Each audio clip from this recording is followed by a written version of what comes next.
नमस्कार। Class 12th business study अपना topic है legal provision for contract act. देखिए, हम कॉन्ट्रैक्ट से रिलेटेड कुछ लीगल प्रोविजन समझ रहे थे। हमने अपनी पिछली क्लास के अंदर प्रस्ताव, स्वीकृति, अनुबंध करने की क्षमता, उसके अलावा हमने स्वतंत्र सहमति से संबंधित कुछ पॉइंटों को क्लियर किया है। आज हम उसी पॉइंट को आगे बढ़ाते हैं और हमारे पास दो ऐसे पॉइंट और हैं जो एक स्वतंत्र सहमति में रुकावट पैदा करते हैं, जहां पहला आता है मिथ्या वर्णन। देखिए, इससे पहले हमने उत्पीड़न, अनुचित प्रभाव और कपट समझे थे। आज हम बात करते हैं मिथ्या वर्णन के। कपट और मिथ्या वर्णन कुछ हद तक सिमिलर होते हैं, लेकिन थोड़ा सा फर्क है। हमने देखा था कपट के अंदर जब किसी व्यक्ति को आप जानबूझकर किसी असत्य बात को सत्य बताते हो, उसे हम बोलते हैं कपट। लेकिन मिथ्या वर्णन में थोड़ा सा फर्क है कि हमें ये बात नहीं पता होती कि वास्तव में असत्य है और हम उसे सत्य बताने की कोशिश करते हैं, उसी हम मिथ्या वर्णन कहते हैं। धारा 18 के अनुसार जब किसी असत्य बात को सत्यता में विश्वास रखते हुए वर्णन किया जाता है, उसे मिथ्या वर्णन कहते हैं। कहने का मतलब होता है कि है तो बात असत्य, लेकिन हम उसे सत्य बताने का प्रयास करते हैं, उसे ही हम मिथ्या वर्णन कहते हैं। शर्त ये रहती है कि इसमें हमारा उद्देश्य धोखा देना नहीं होता है। हमें वास्तविक बात पता नहीं होती है, हम यही जानते हैं कि बात सत्य है और हम इसी बात को आगे प्रेजेंट करने की कोशिश करते हैं, उसे हम मिथ्या वर्णन कहते हैं। यदि हम इसको जानते हैं कि हमें ये पता है कि बात असत्य है, फिर भी यदि हम किसी को बता रहे हैं, तो वो फिर मिथ्या वर्णन ना होकर कपट होगा। सामान्यतः हमारे पास मिथ्या वर्णन के दो भाग बताए इन्होंने, कपट, पूर्ण मिथ्या वर्णन और अज्ञानतावश। देखिए, मिथ्या वर्णन हमेशा अज्ञानता में ही होता है, जानबूझ के नहीं किया जा सकता है। मिथ्या वर्णन का उद्देश्य धोखा देना नहीं होता है। जिस तरह से कपट में किसी व्यक्ति का उद्देश्य धोखा देना होता है, वैसा यहाँ उद्देश्य धोखा देना नहीं होता है। नेक्स्ट बात करते हैं गलती, मिस्टेक। देखिए, भूल जिसको कह सकते हैं कि जब कोई ठहराव दोनों पक्षकार किसी गलती के कारण हो जाता है, मिस्टेक हो जाती है, तो उसे हम बोलते हैं गलती के द्वारा, या उस समय जो अपना ठहराव होता है वो पूर्णतः व्यर्थ माना जाता है। फॉर एग्जाम्पल हम ये बात करते हैं कि मान लीजिए दो पर्सन है, राम और श्याम। राम ने कहा कि मैं मेरी बेटी की शादी आपके बेटे से कर दूंगा। बात इन दोनों के बीच क्लियर हो गई, सब कुछ फाइनल हो गया। लेकिन बाद में जब पता चला कि उनके घर वालों ने उसका एंगेजमेंट या उसका रिश्ता कहीं और देख चुके हैं, तो बाय मिस्टेक हुआ था, तो ये जिस प्रकार का ठहराव था वो व्यर्थ माना जाता है। जैसे हम एक एग्जांपल और समझ लेते हैं कि सपोज कीजिए किसी व्यक्ति के पास 4 बाइक पड़ी थी। 4 अलग अलग परिवार के सदस्य हैं, चारों के पास अलग अलग बाइक है। मान लीजिए उसके छोटे भाई ने अपनी बाइक किसी और को बेच दी है। अब बेच दिए, बड़े को बताया नहीं है, बड़े भाई साहब उस बाइक का सौदा किसी और से करके आ गए जो ऑलरेडी बिक चुकी है। अब जब शाम को उन्हें पता चला कि मैंने भी इसका सौदा किया है, तो वो व्यर्थ ठहराव होगा, क्योंकि वो आपका बाय मिस्टेक है, क्योंकि वो काम पहले से हो चुका है। तो ये थे स्वतंत्र सहमति से संबंधित 2 पॉइंट, अन्य बचे थे। हमने ये पॉइंट समझा था कि स्वतंत्र सहमति के अंदर ऐसी सहमति होनी चाहिए जिसमें वो सहमति इन 5 पॉइंटों से प्रभावित नहीं हुई हो, और वो 5 पॉइंट हमारे पास में थे। पहला था आपका उत्पीड़न, अनुचित प्रभाव, कपट, मिथ्या वर्णन एंड गलती। अब इससे आगे बढ़ते हैं, प्रतिफल को थोड़ा समझने की कोशिश करते हैं। बड़े ही ध्यान से समझिएगा आप लोग। देखिए, अपना अगला टॉपिक आता है प्रतिफल।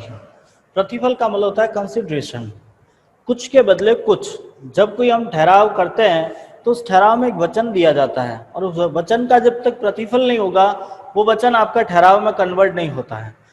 एक बार पुनः समझते हैं हम, वचन क्या होता है, ठहराव क्या होता है, प्रतिफल क्या होता है। सबसे पहले एक व्यक्ति जब प्रस्ताव रखता है, उसकी स्वीकृति प्राप्त होती है, तब एक वचन क्रिएट होता है, और उसी वचन के अंदर जब तक एक प्रतिफल नहीं होगा तब तक वो ठहराव नहीं मानते हैं। तो बात करते हैं प्रतिफल के बारे में। प्रतिफल क्या मतलब? कुछ के बदले कुछ। कहने का तात्पर्य होता है कि मान लीजिए मैं आपसे आपकी बाइक खरीदना चाहता हूं। मैंने आपसे कहा कि आपकी बाइक क्या आप मुझे बेचोगे? आपने कहा जी सर हम बेच देंगे। तो मैं उसके बदले में आपको 50,000 रुपया, 30,000 रुपया दे रहा हूं। मैंने कहा मैं आपको 30,000 रुपये में आपकी बाइक खरीदना चाहता हूं। तो उसके लिए आपका जो कंसिडरेशन होगा वो 30,000, मेरे लिए आपकी बाइक हो गई। मतलब जब मैं कुछ दे रहा हूं तो आप भी मुझे रिटर्न में कुछ दे रहे हो। तो जब किसी वचन में प्रतिफल होगा तभी जाके वो ठहराव मान्य होगा। तो हम एक बार फिर इस बात को समझते हैं कि वचन का जो प्रतिफल होता है या वचन के बदले में जो आपको चीजें प्राप्त होती है वही हमारे लिए प्रतिफल मान्य होती है। धारा 2D, सेक्शन 2D के अकॉर्डिंग इसका मीनिंग समझा है हमने। और इसका एक नॉर्मल मीनिंग हम ये जानते हैं कि प्रतिफल से तात्पर्य उस मूल्य से है जो वचनदाता के वचन के बदले में वचन ग्रहीता द्वारा दिया जाता है। यहाँ दो शब्द है, वचनदाता और वचन ग्रहीता। वचनदाता यानी जिसने आपको प्रॉमिस किया है और जिसने प्रॉमिस लिया है, मींस जो आपका वचन देने वाला है, जिसने एक्सेप्ट किया है, वो अपने वचन ग्रहीता के वचन के बदले में कुछ देने का वादा करता है, उसी को हम एक प्रकार से प्रतिफल कहते हैं। जैसे मैंने आपको कहा आप मुझे अपनी बाइक दोगे तो मैं आपको 30,000 रुपए दूंगा, तो मैंने आपको 30,000 रुपए दिए, वो मेरा एक दायित्व था, आप मुझे बाइक दोगे वो आपका दायित्व है। अब हम प्रतिफल से संबंधित कुछ वैधानिक नियम समझते हैं। कुछ प्रावधान है हमारे पास में इस अधिनियम के, जहां पहला आता है प्रतिफल वचनदाता की इच्छा पर होनी चाहिए। देखिए, उनकी स्वेच्छा पर डिपेंड होता है। जो आपका प्रॉमिस करने वाला पर्सन है वो अपनी इच्छा से आपको जो कंसिडरेशन डिसाइड करता है वो ही मान्य होगा। नेक्स्ट, प्रतिफल से वचनदाता को स्वयं लाभ होना आवश्यक नहीं है। जो आपका प्रतिफल है उसमें ये जरूरी नहीं है कि सामने वाले को लाभ ही होगा। जो कंडीशन, जो कंसिडरेशन डिसाइड हुआ है वही आपको पे करना है। ऐसा जरूरी नहीं कि आपको प्रॉफिट ही होगा तो ही हम बात करेंगे। नेक्स्ट आता है आपका प्रतिफल वचनदाता या अन्य किसी भी व्यक्ति द्वारा दिया जा सकता है। कहने का मतलब यह है कि जिस पर्सन के साथ आपका एग्रीमेंट हुआ है जरूरी नहीं है कि वही आपको पेमेंट करे या वही आपके साथ में आपका कंसिडरेशन कंप्लीट करे। कोई भी व्यक्ति कर सकता है, उसके द्वारा सजेस्टेड कोई भी व्यक्ति कर लेगा तो भी चलेगा। जैसे मैंने आपको कहा था कि आप मुझे अपनी बाइक बेचिए, मैं आपको 30,000 रुपए दूंगा। उस कंडीशन के अंदर मान लीजिए 30,000 मैं नहीं दे रहा हूं, मैंने कहा मेरा एक फ्रेंड आपको 30,000 रुपए दे देगा, तो वो भी बात आपके लिए मान्य है। नेक्स्ट आता है सकारात्मक एवं नकारात्मक। आपका कंसिडरेशन पॉजिटिव एंड नेगेटिव दोनों ही हो सकता है। पॉजिटिव कब होता है और नेगेटिव कब होता है? तो एक सिंपल सी बात है, जिसके सामने आपने कंडीशन रखी है यदि वो हाँ में आंसर देता है तो पॉजिटिव है, ना में देगा तो नेगेटिव हो जाता है। तो वो एक बात हमारे सामने आती है कि कंसिडरेशन जरूरी नहीं कि पॉजिटिव ही होंगे, नेगेटिव भी हो सकते हैं। भूत, वर्तमान या भविष्य संबंधित। देखिए, आपका कंसिडरेशन जरूरी नहीं कि इन प्रेजेंट कंडीशन में हो, वो किसी भी कंडीशन में हो सकता है। In past, in future, in present, कहीं से भी संबंधित हो सकता है आपका। फॉर एग्जाम्पल ये है कि जैसे मान लीजिए मैंने आपसे बाइक खरीदने का बात करी है, आपने भी कह दिया मैं आपको बाइक बेच दूंगा, लेकिन कंडीशन ये है, मैंने आपको कहा भैया मैं पैसा आज नहीं दूंगा, आपको आफ्टर 1 मंथ पे करूंगा। तो ये कंसिडरेशन हमारा इन फ्यूचर से रिलेटेड है। ठीक है, अब हमारे दिमाग में प्रश्न चला सर पास्ट कैसे हो सकता है? प्रेजेंट तो आपने हाथों हाथ पैसा दे दिया, पास्ट का मतलब था कि भैया आप मुझे अपनी बाइक बेचिए या दे दीजिएगा, मैं आपको पैसा दूंगा। मैंने कहा ठीक है सर, कोई इश्यू नहीं है, आप ले लीजिएगा। फिर मैंने आपके सामने एक कंडीशन रखी कि चलिए ठीक है, आपने मुझे बाइक दी, याद करो मैंने आपको आज से 3 महीने पहले 30,000 रुपए दिया था। मैंने कहा जी सर दिया था, तो बस वही आप एडजस्ट कर लीजिए, मैंने आपको पैसा उस समय दिया था, आज आप मुझे आपकी बाइक दे दीजिए। इट इज द कंसिडरेशन वो रिलेटेड टू पास्ट। नेक्स्ट हमारे पास में आता है प्रतिफल होना आवश्यक है। देखिए, किसी भी वचन में प्रतिफल होना जरूरी है। जब तक प्रतिफल नहीं होगा हम उसे वैध नहीं मानते। बिना प्रतिफल के ठहराव बनता ही नहीं है। तो एक छोटा सा फॉर्मूला हम क्रिएट करते हैं, फर्स्ट प्रस्ताव प्लस स्वीकृति बराबर वचन। जब एक किसी प्रस्ताव की स्वीकृति प्राप्त होती है तो उसे हम वचन कहते हैं, और उस वचन के अंदर जब हम प्रतिफल जोड़ देते हैं, जब तक हम उसमें कंसिडरेशन नहीं जोड़ेंगे तब तक वो वचन आपका ठहराव नहीं बनता है, नहीं एग्रीमेंट बनता है।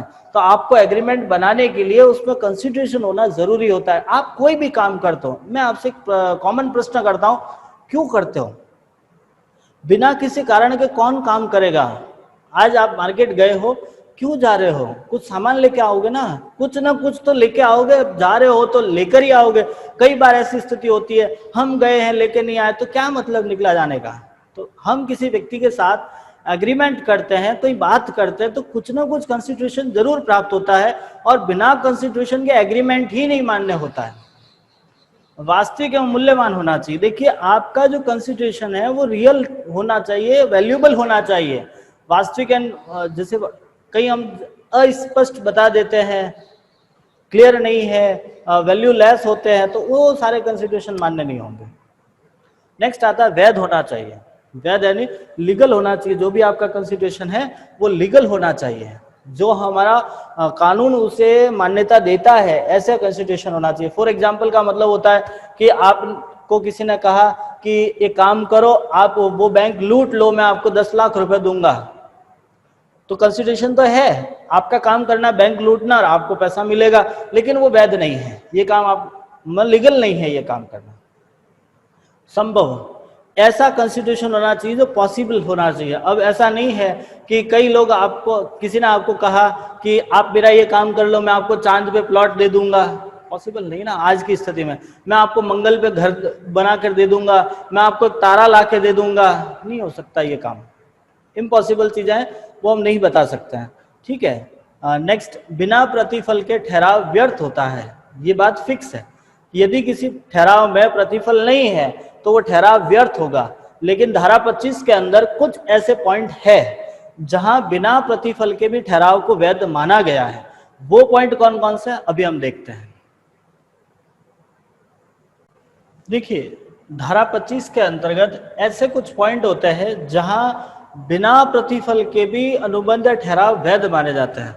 और वो कौन कौन से पॉइंट है, तो उसमें सबसे पहला पॉइंट आता है कि निकट संबंधियों के बीच स्वाभाविक प्रेम स्नेह के कारण यदि कोई अनुबंध हुआ है, वो लिखित या रजिस्टर्ड होगा। देखिए, एक बात समझेगा, कोई निकट संबंधी जैसे पति पत्नी है, भाई बहन है, माता पिता है, पिता पुत्र है, दादा नाना है, इस तरह के जो निकट संबंधी होते हैं वहां लीगली कुछ चीजें हम रजिस्टर्ड कर लेते हैं। जैसे मान लीजिए, कहने का मतलब ये होता है कि एक पिता की मृत्यु के बाद उसकी सारी संपत्ति पर अधिकार उसके पुत्र पुत्रियों का होता है।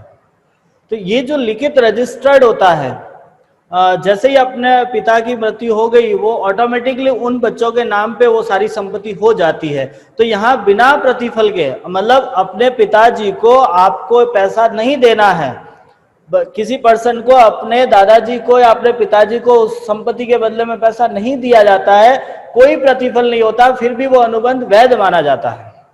तो जब निकट, क्योंकि वो एक स्नेह के कारण होता है। कई बार ऐसी स्थिति होती है कि पापा की बाइक थी, वो ऑटोमेटिक बेटा यूज कर रहा है और एक समय बाद में उस बेटे को मिल जाती है। तो कारण यही होता है कि स्नेह और अपनत्व के कारण वो जो संबंध स्थापित हुए हैं, जो प्रस्ताव स्थापित हुआ था या जो ठहराव हुआ है, वहां लिखित रजिस्टर्ड हो जाता है। आज उस पर्सन के नाम पे उसकी संपत्ति है, कल उठ के उसके बेटे के नाम पे हो जाएगी, बेटी के नाम पे हो जाएगी, तो वो ऑटोमेटिकली एक दूसरे को ट्रांसफर हो जाता है। इसमें बिना किसी प्रतिफल के कोई कंसिडरेशन नहीं होता है। घर पापा के नाम पे था, एक समय बाद वो ऑटोमेटिक घर उस बच्चे के नाम पे हो गया है, उसने पापा को ना तो पैसा दिया ना कुछ भी दिया है, ना आगे देने का वादा किया। ये बिना प्रतिफल के भी एक जो अनुबंध है या ठहराव है वो वैध माना जाता है। दूसरा पॉइंट आता है, जब किसी व्यक्ति ने दूसरे व्यक्ति के लिए स्वेच्छा से कुछ किया गया हो। बहुत अच्छा पॉइंट है, आप लोग जरूर ध्यान रखिएगा कि जब आप किसी पर्सन के लिए स्वेच्छा से करते हो, इच्छा से, मान लीजिए आपका कोई दोस्त है, अच्छा मित्र है, वो किसी समस्या में है, XYZ कोई भी प्रॉब्लम में है, आपने उसकी हेल्प की है, जरूरी नहीं हेल्प पैसे में करो, आपने उसकी हेल्प करी है, तो वो आपके उस हेल्प के लिए लायबल हो जाएगा कि इन फ्यूचर यदि आपको कोई आवश्यकता पड़ती है तो उसे वो आपकी हेल्प करनी पड़ेगी। फॉर एग्जाम्पल हम एक समझते हैं कि मान लीजिए आपने अपने दोस्त को 10,000 रुपए दे दिए हैं, उसको जरूरत थी, आपने दे दिए 10,000 रुपए। अब एक समय ऐसा आया जब आपको आवश्यकता है, सिर्फ आपने हेल्प के पर्पज से दिए थे, आपको आज आवश्यकता है तो उसे आपको देना पड़ेगा। यदि आपने उससे मांगा है, उसके पास नहीं भी है, तो भी कहीं से मैनेज करके वो आपको लाके दे, हेल्प करेगा वो आपके। कारण यही है कि ये एक बिना प्रतिफल के अनुबंध होते हैं। आपने जो एक दूसरे की मदद करने के उद्देश्य से स्वेच्छा से करी थी, जरूरी नहीं पैसे के मामले में, मान लीजिए कोई व्यक्ति आपका काफी परेशानी में था, कुछ समस्या में था, वो कोई ऐसा पेंडिंग काम था जो नहीं कर पा रहा था, आपने बैठ के 4 दिन बैठ के उसके साथ में उसका काम कंप्लीट करा दिया, ठीक है, उसका काम पूरा हो गया, उस काम के बदले में आपने कुछ नहीं लिया है, आपकी इच्छा थी, आप चाहते थे, आपका मित्र है, आपने उसका काम कर लिया है, लेकिन अब उस मित्र की दायित्व बन जाते हैं कि कभी भविष्य में आपको इसकी आवश्यकता पड़ती है तो वो आपका काम करेगा, ये कंपलसरी है। इन फ्यूचर यदि नहीं किया है, यदि आप कोर्ट पहुंच गए हो तो कोर्ट उससे जबरदस्ती आपसे काम करा लेगी, क्योंकि ये इंटरनल रिलेशनशिप क्रिएट हो जाते हैं। आपको जरूरी नहीं है इन सारी बातें पहले से कहनी कि आज मैं आपकी हेल्प कर रहा हूं, कल आप मेरी हेल्प करना, ये कहने की आवश्यकता नहीं है। अपना कॉन्ट्रैक्ट एक्ट यही कहता है कि आप इक्विलिटी का कॉन्सेप्ट अपनाओ, समानता का अधिकार सबके पास में, आज आप उसका काम कर रहे हो, कल वो आपका काम करेगा, ये नेचुरलिटी है और करना पड़ेगा। यदि वो नहीं कर रहा है, यदि वो आपको उसका काम निकलने के बाद यदि आपको अपनी शक्ल नहीं दिखा रहा है, आपकी बात नहीं मान रहा है, आपको जब मतलब बुलाना तक पसंद नहीं करा, आप कोर्ट पहुंच जाओ, आपका सारा काम उससे करवा लिया जाएगा। एक कॉमन सेंस, ये धाराएं हैं। धारा 25 यही कहती है, कोर्ट आपका समानता का अधिकार देता है कि आपने किसी के लिए समय दिया है, वो भी देगा, आपको देना पड़ेगा, क्यों नहीं दे। एक स्वेच्छा से, भले ही आपने स्वेच्छा से दिया है, कई बार ऐसी स्थिति आ जाती है, सामने वाला क्या देता है कि मैंने तो कहा नहीं था आपको ये काम करने के लिए, मैंने कब कहा था, क्यों किया आपने ये, और कर लिया तो क्या फर्क पड़ लिया, आज मेरे पास टाइम नहीं है, मैं नहीं करूंगा आपका काम। ऐसा नहीं कह सकते आप, क्योंकि मानवता यही कहती है, ह्यूमैनिटीज यही कहती है कि आप जो काम कर रहे हो वो भी करेगा भाई, क्यों नहीं करे वो काम।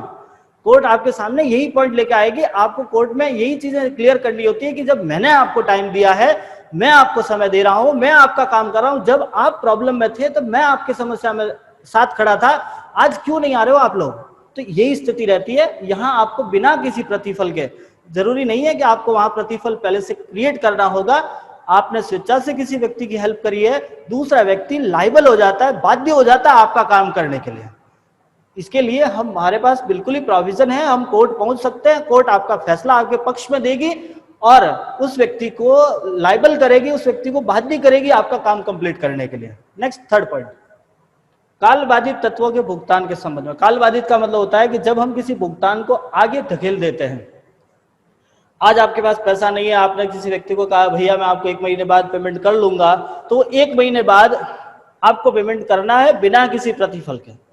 मान लीजिए आप आज कोई सामान खरीद के आए हो, उसके बदले में आपने एक वचन दिया है कि मैं आपको पैसा 1 महीने बाद दूंगा। अब जरूरी नहीं कि 1 महीने बाद आपको फिर वहां से सामान लेना हो, 1 महीना होते ही आपको पेमेंट करना है।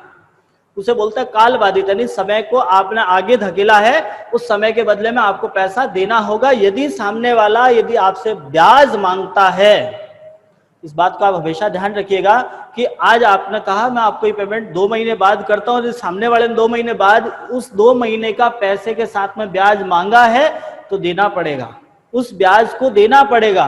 क्यों देना पड़ेगा? क्योंकि आपने टाइम लिया उसका। देखिए वस्तु के बदले में तो पैसा दे ही रहे हो आपने यदि 2 महीने बाद पेमेंट कर रहे हो तो उस 2 महीने का ब्याज भी वो ले सकता है।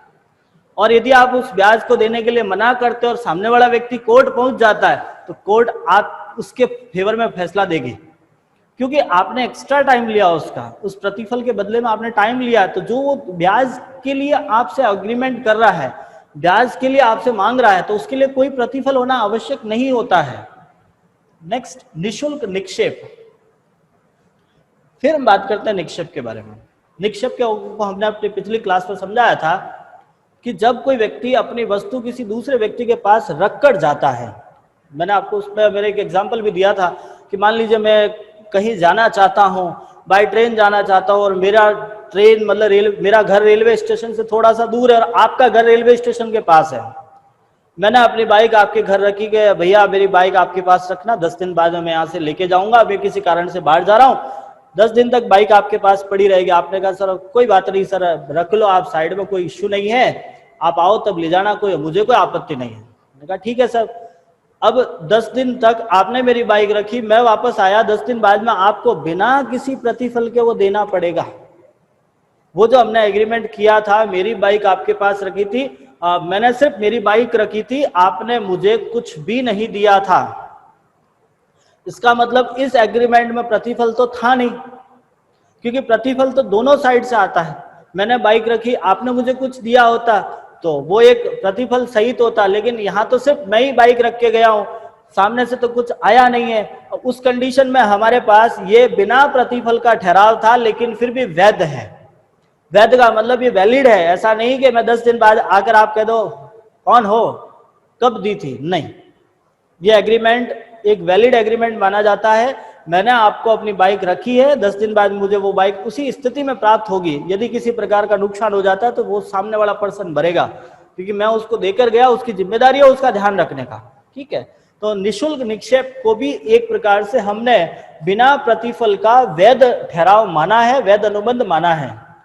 नेक्स्ट एंड लास्ट पॉइंट काफी इंपॉर्टेंट है, बहुत अच्छा पॉइंट है, आप इसको समझने की कोशिश करो कि दान देने का तथा दान प्राप्त करने की आशा में कोई दायित्व उत्पन्न। देखिए दान, आप लोगों ने भी देखा होगा कि जनरली जो लोग दान देते हैं, डोनेशन देते हैं, तो वो सार्वजनिक रूप से बोलियां ले लेते हैं। जैसे आपके मान लीजिए आपके कहीं पास में मंदिर बन रहा है, कई सारे मंदिर बनते हैं, हिंदू संस्कृति, हम तो भारत में रहने वाले लोग हैं, बहुत सारे मंदिर हैं हमारे पास में, और हर साल नए मंदिर काफी कुछ बनते रहते हैं। जब मंदिर बना, उसकी प्राण प्रतिष्ठा के अंदर उसका जो ट्रस्ट बनता है, क्योंकि मंदिर बिना ट्रस्ट के तो बनते नहीं है, लोगों के माध्यम से बनते हैं। एक ट्रस्ट बनाया, उस ट्रस्ट ने उस मंदिर की स्थापना के लिए या मंदिर के निर्माण के लिए या मंदिर से संबंधित खर्च के लिए कुछ बोलियां लगाई जाती है। आप लोग भी जानते हो उसके अंदर, मान लीजिए कि आपके प्राण प्रतिष्ठा में भोजन की बोली लगा ली, कोई भाई साहब बड़े अच्छे व्यक्ति थे, जाके उन्होंने कह दिया चलो 10 लाख रुपए मेरी ओर से, किसी ने कहा 11 लाख रुपए, किसी ने कहा 15 लाख रुपए, और इस तरह से वहां वाहवाहियां ले ली, नाम कर लिया और भोजन बना लिया, लोगों ने खा लिया, पैसा नहीं दिया। बस ये पॉइंट है, क्योंकि जो दान लेने वाला व्यक्ति है, जो ट्रस्ट है, वो उसी उम्मीद पर वहां दायित्व क्रिएट करते हैं कि भैया आप इतना पैसा दोगे, उतना खर्च हम यहाँ करेंगे। अब उन्होंने उतना पैसा खर्च कर दिया और उसने यदि दान नहीं दिया है तो दायित्व उत्पन्न हो जाता है, दान देना पड़ेगा जितना बोला है उतना, क्योंकि दान के बदले में तो कोई मिलता है ही नहीं। आप डोनेशन दे दो, आपको क्या रिटर्न होता है? कुछ नहीं होता। लेकिन बिना प्रतिफल के दान के जितने भी एग्रीमेंट होते हैं वो सारे वैलिड होते हैं। आप दान देने के पर्पज से यदि कहीं पैसा लिखवा कर आए हो और आपने नहीं दिया है तो कोर्ट आपको दिला देगी, ये बात ध्यान रहे। आप कोर्ट में जाके ये नहीं कह सकते कि साहब ये तो बिना प्रतिफल का ठहराव था, ठहराव व्यर्थ घोषित करो, नहीं कर सकते हम। कोर्ट नहीं करेगी उसको व्यर्थ घोषित। आपको दान दिया है, आपने लिखवाया है, तो आपको कंप्लीट करना पड़ेगा। तो ये कुछ ऐसी स्थितियां थी जब आपके पास बिना प्रतिफल के भी आपका ठहराव वैध माना जाता है। धारा 25 के अनुसार हमने कुछ ये पॉइंट समझे हैं, प्रतिफल के कुछ वैधानिक प्रावधान हमने समझे हैं। उम्मीद करता हूं आपको समझ आया होगा। यदि किसी प्रकार की समस्या रहती है तो आप हमें जरूर बताइएगा। धन्यवाद।